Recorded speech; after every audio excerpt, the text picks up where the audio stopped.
So that's features, that's static. And now let's talk about behavior extraction, okay? So we know that we hunt the different samples, we extract the features statically, help us to classify them.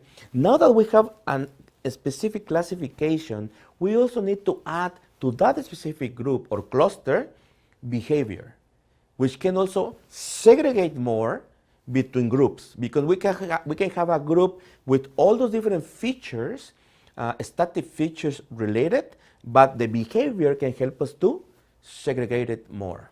Okay? So what is the goal of behavior extraction? Is to identify unique dynamic features in the binaries that help to classify them into a specific malicious group. Okay?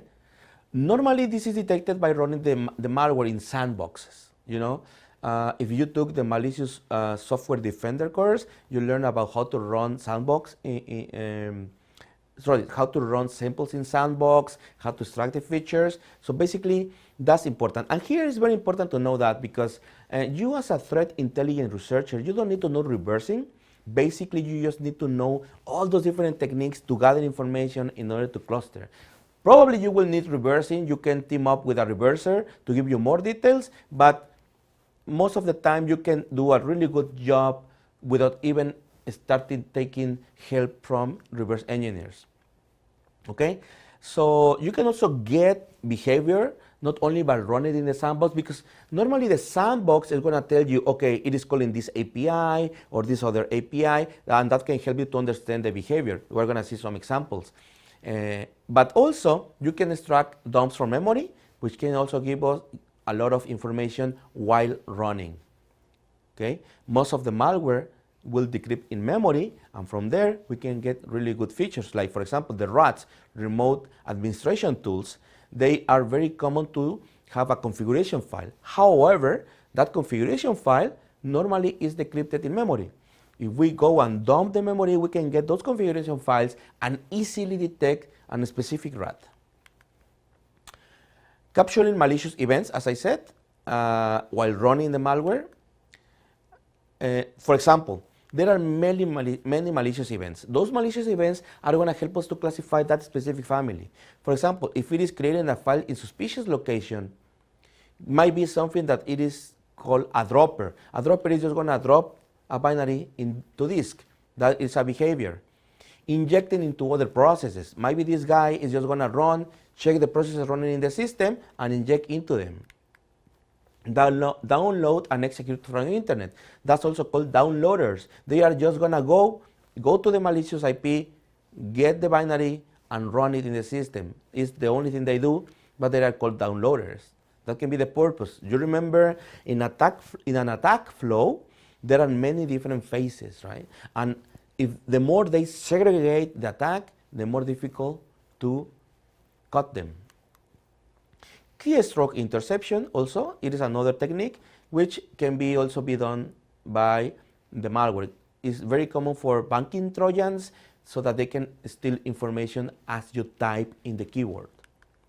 Anti-VM, anti-debugging checks. Also, malware will check if it is not being debugged or analyzed by a malware researcher. And you can get all those features too. Delay techniques, very common to bypass sandbox. Basically, the malware is going to say, I'm going to do some checks, and if I detect that I am being run in a sandbox, then I'm going to wait. I'm not going to run. And normally the sandbox has a timeout, and eventually will just stop running, and therefore it's not going to detect anything. That's the reason of those sleep calls.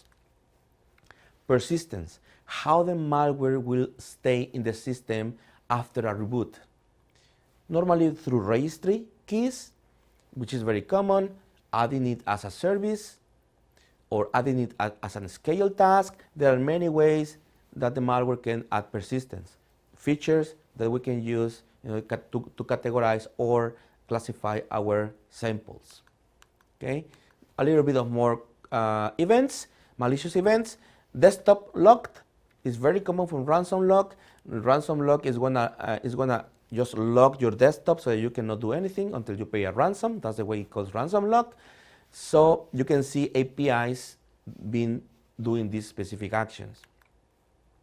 Multiple files overwrite. might be a file infector, which normally is going to scan the whole system and then override the system binaries or any other documents with malicious code, and those are normally called file infectors. Dumping hashes from memory. There might be a malicious event that it is just trying to get the SAM database, which are the Windows account hashes from memory. It's another behavior.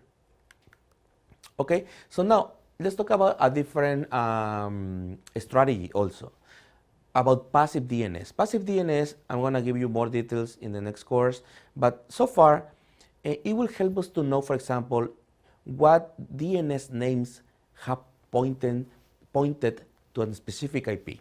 So let's say that right now you detected a malware connecting to a specific domain, but by querying the DNSDB passive DNS, you can know in history, the last 5 years, for example, that specific domain, where are the other IPs it is pointing to.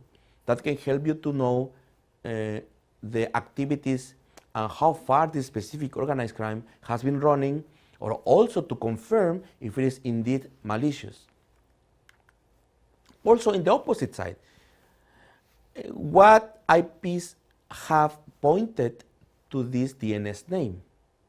Okay, so you can have the same domain but different IPs across the years.